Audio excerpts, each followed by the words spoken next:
अब मैं रेबल सदानंद थोड़ा सा टेक्निकल है जो हम लोग देख रहे हैं, कैमरे को अभी मूव कर रहे हैं, क्षमा प्रार्थी हूँ।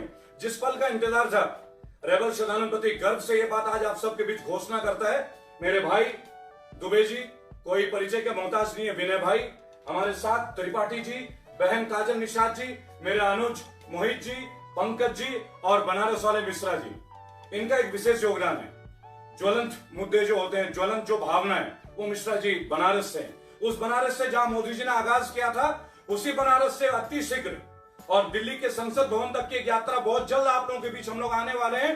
देश में जो अराजकता चल रही है इस वक्त, जो दुर्भावना चल रही है, जो द्वेष की भावना है, जो कौमी एकता को तोड़ा जा रहा है, उसके लिए हमारे भाई विनय दुबे जी ने एक इनिशिएटिव लिया और रातों रात हम सबको कॉल करके इकट्ठा किया। मैं धन्यवाद दूंगा मेरे भाई को इस मंच के माध्यम से। बहन जी आपको, आप सभी को मैं धन्यवाद देता हूं। बहुत जरूरी था कि बीजेपी के इस कार्यकाल को, ये जो आतंक का माहौल बना रखा है, इस माहौल को हमें तोड़ना होगा। आज हिंदू मुसलमान हो रहा है, आज गाय की राजनीति हो रही है, नोटबंदी की बात नहीं होती है, जीएसटी की बात नहीं होती है, आज एमएसएमई के फेलियर की बात नहीं होती है, ऑटो उद्योग का गिरता हुआ स्तर की बात नहीं होती है, आज बेरोजगारी की बात नहीं होती है, भुखमरी की बात नहीं होती है, मेरे साथी गरीब मजदूर भाई बहनों की बात नहीं होती है, हमारे बहनों के साथ जो अत्याचार हो रहा है उस पर चर्चा नहीं होती है, पर अब चर्चे होंगे। और जिन जिन एक्टिविस्ट पे मुकदमे लगे हैं, विनय जी ऑलरेडी मोहम्मद कफील खान साहब का केस बहुत अच्छी तरीके से लड़ रहे हैं और हम सब उनके साथ हैं। अखिल गोगोई जी के लिए पूरी टीम अब तैयार है, हम गुवाहाटी चल रहे हैं, एकदम जा रहे हैं, हम गुवाहाटी आ रहे हैं। और बिहार में जो बाढ़ की स्थिति है, ये सुशासन बाबू की सरकार है और ये जो बीजेपी बाबू की सरकार है, फेंकू बाबा की जो सरकार है, उस सरकार को उखाड़ के फेंकेंगे। शंखनाद का प्रचंड वार होगा बिहार से, बिहार में बाहर आएगी और बिहार में बीजेपी बाहर होगी। ये जो लूटस है ना, अब इस लूटस को पनपने नहीं देंगे। और हमारे साथ तो वैसे भी पंकज जी हैं, हाँ। इस कमल को खिलाएंगे ना, उस कमल का क्या करना जो कमल ना हो के आज की डेट में हमारे कर कमलों को लेता हुआ चला जा रहा है।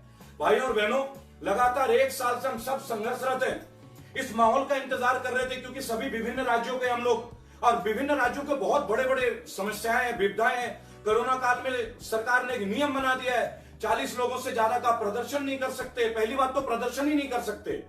आप ये देखें, ये नेता खरीद रहे थे कोरोना काल में, ये राज्य सरकार पलट रहे थे मध्य प्रदेश में, राजस्थान में इन्होंने प्रयास कर लिया। लेकिन हम जैसे एक्टिविस्ट, क्या मिश्रा जी, जी। अगर हम जैसे एक्टिविस्ट, बहन काजल जी और भाई विनय साहब, आज हम जैसे एक्टिविस्ट अगर कहीं जाए तो तुरंत हमें अरेस्ट कर लिया जाता है। हमारे अनुज, मोहित जी को तो कई बार अरेस्ट किया गया, मैं 19 बार हो चुका हूं अब तक, लेकिन रख नहीं पाते, रात रात भर में छोड़ देते हैं, क्योंकि मुकदमा कोई बनता नहीं। हमें प्रोटेस्ट नहीं करना है।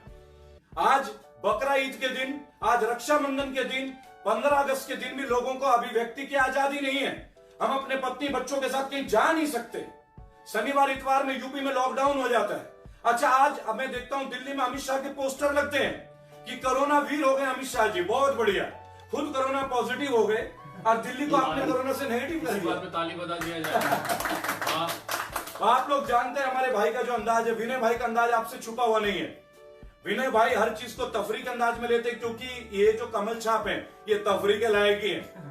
एक चाय वाला चाय बेचता था स्टेशन में, आज चाय वाला स्टेशन बेच रहा है। वो तो दिन दूर रहे, एयरपोर्ट तो बेच चुका है, आसमान बिकेगी, पानी बिकेगा, पानी तो वैसे भी बिक रहा है, धरती तो बिक रही है, रेत बिक रही है, सब कुछ। अब ऑक्सीजन बहुत जल्दी, आप लोग देखेंगे इस चीज को, हम लोग जो सांस ले रहे हैं ना विनय भाई, उस सांस का भी हमें टैक्स ना देना पड़े कि आप लोग ऑक्सीजन ले रहे हैं और ज्यादा ऑक्सीजन ले रहे हैं, क्योंकि कोरोना काल में मास्क लगाया जाता है। पहले N95 को उचित मास्क बताया जाता है और आज N95 फेल हो जाता है। भाई और बहनों, प्रचंड वार होगा। अब पूरे देश में आ रहे हम संगठित होके, एक एक एक्टिविस्ट जो हमें इस वीडियो के माध्यम से देख रहे हैं, और देश को तोड़ने वाले जो शख्सियत हैं, बीजेपी वालों और तमाम वो पार्टी जो हिंदू मुस्लिम करते हैं, आप अपनी तैयारी में लग जाइए। हम तो आ रहे हैं, हर राज्य में आएंगे, हर जिले में आएंगे, हर वार्ड में आएंगे, हर गली में आएंगे बहन जी, हर मोहल्ले में आएंगे।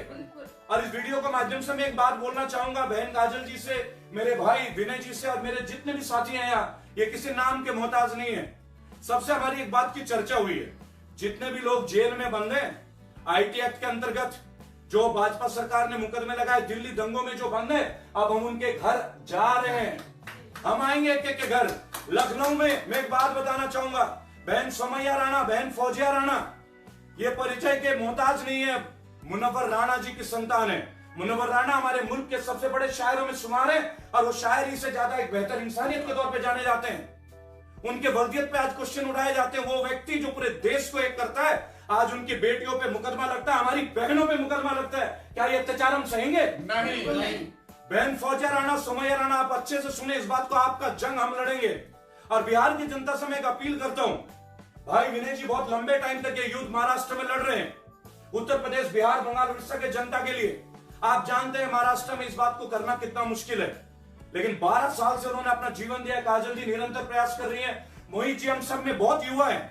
आप इनके वीडियोस में एक बात कहूंगा, बनारस वाले मिश्रा जी, पंकज जी, मोहित जी, काजल जी, रेबल सदानंद आपका अपना भाई और बेटा, और हमारे साथ मिश्रा जी, त्रिपाठी जी और विनय दुबे जी। आप ये जान लीजिए, ये एक परिवार है, एक परिवार, संगठित, सारे संगठित हैं।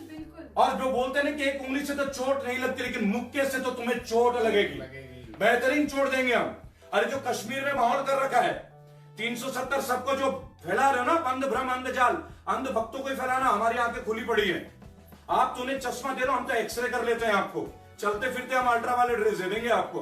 कश्मीर भी आ रहे हैं, जिन लोगों को आपने पीएसए एक्ट के अंदर बंद कर रखा है, आखिर उनकी गलती क्या है भाई? आप प्रजातंत्र की हत्या कर रहे हैं। और मीडिया के वो तमाम लोग जो ये वीडियो देखेंगे, क्योंकि ये वीडियो करोड़ों लोगों में जाने वाली है, मैं आपको बताऊं, लोगों ने ये कहा था मेरे से, रेबल आप सबसे संगठित करें, बगैर कहे विनय भाई ने वो कार्य कर दिया। भाई साहब शुरू के दिनों से मेरे साथ जुड़े रहे, मेरा हौसला बढ़ाते रहे। और आप एक बात देखें, कोई पॉलिटिशियन नहीं है, एक लीडर है। और इस देश को अब चाहिए एक लीडरशिप जी, इस देश को चाहिए लीडर्स। क्या भगत सिंह, क्या सुखदेव, क्या अशफाक उल्लाह खान, क्या मौलाना अबुल कलाम आजाद, क्या वल्लभ भाई पटेल, क्या महात्मा गांधी ने इन दिनों के लिए हमें आजाद कराया था? आजाद नहीं हुए हम, दोबारा से हम गुलाम होने जा रहे हैं। पूरा देश बिक गया, ओएनजीसी बिक गया, बीएसएनएल बिक गया। आज आप देखिए हर जगह रिचार्जेस हो रहे हैं। पहले 1 साल तक फ्री, नेट फ्री, सब फ्री। आज कोरोना काल में हमारे रेट्स क्या हो गए? बच्चे क्लासेस कर रहे हैं स्कूल में, पर डे के पैसे भरने पड़ रहे हैं, स्कूल की फीस जारी है, टीचर्स को तनख्वाह नहीं मिलती, सरकारी आंगनवाड़ी को पैसे नहीं मिलते, सरकारी कर्मचारियों की पेंशन खत्म हो जाती है, विधायक लोग मौज ले रहे हैं। इनके बाबुल सुप्रियो, बीजेपी के इतने बड़े गला फाड़ने वाले ममता बनर्जी के खिलाफ, आज बाबुल सुप्रियो जी को दिखाई नहीं दिया जा रहा है। कोरोना काल में दिल्ली में गायब है। आज अनुराग ठाकुर जी कहीं नजर नहीं आते विनय भाई। जो अनुराग ठाकुर ने कहा था देश के गद्दारों को गोली मारो, अरे भाई सब गद्दार है, हमें भी मार दे, हमें भी मार दे आज। पर तुम तो सच्चे सपूत हो, तुम कहां थे कोरोना काल में? तुम हिमाचल के गलियों में मास्क बांट रहे थे या दिल्ली में बांट रहे थे, या तुम केवल बीसीसीआई में मास्क बांटते फिरोगे?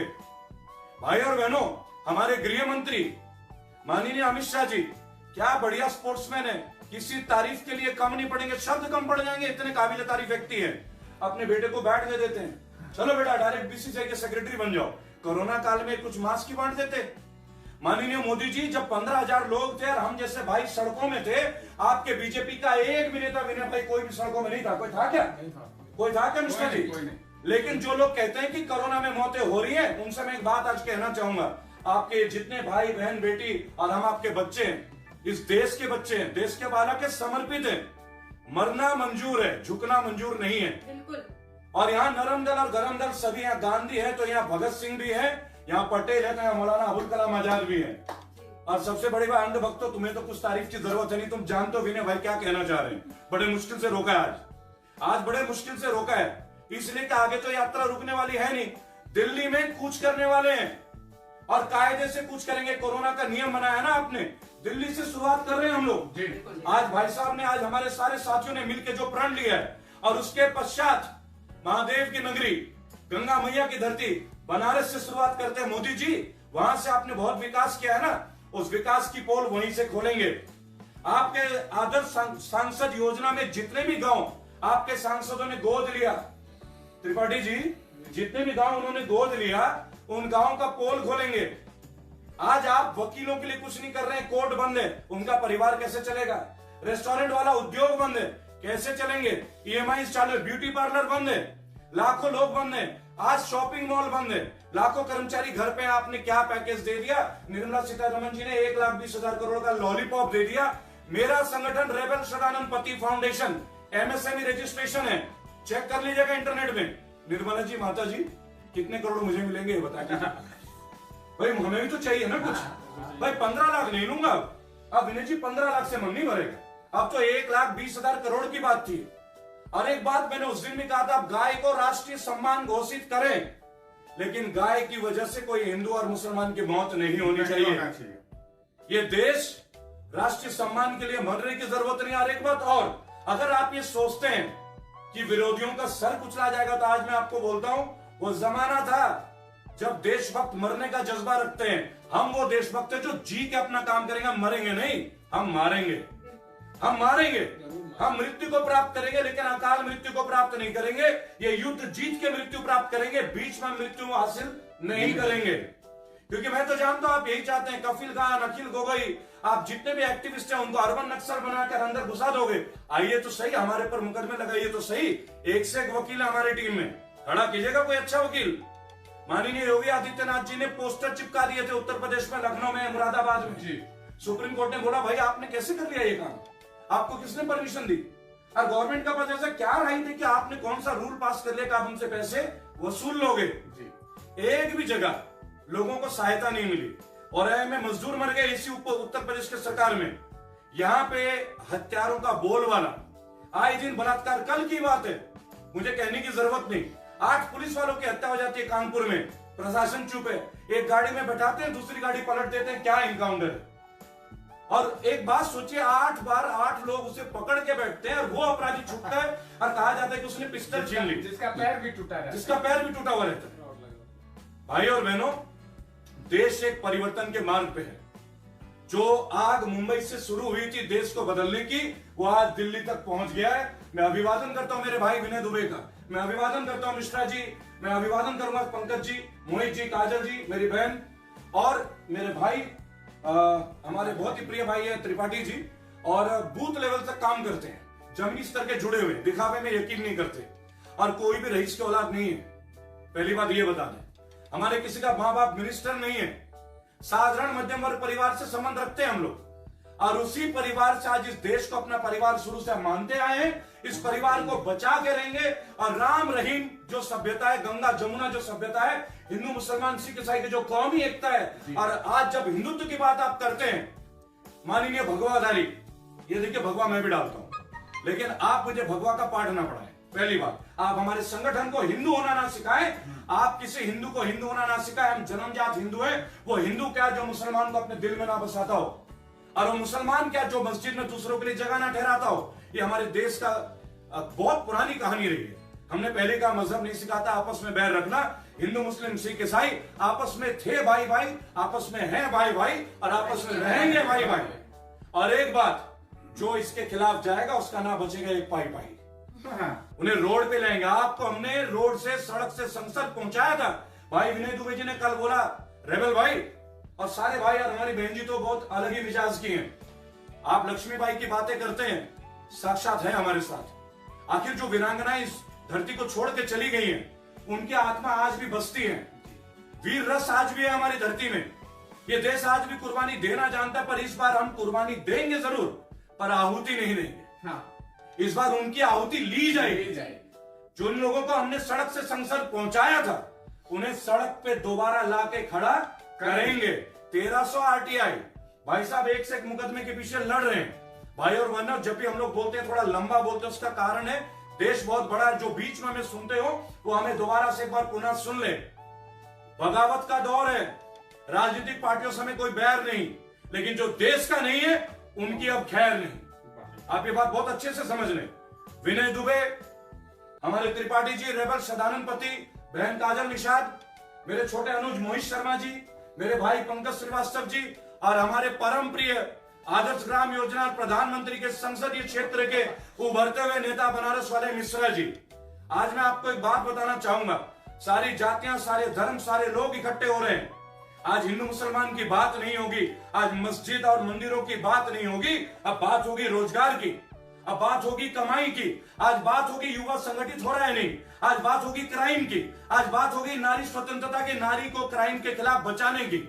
आज बीजेपी के जो लोग, जिन पे 54 जो ऐसे लोग हैं विधायक और एमपी, जिन पर हाइनियस मुकदमे दर्ज है औरतों के खिलाफ जी, अब बात होगी उनके खिलाफ कैंपेन की।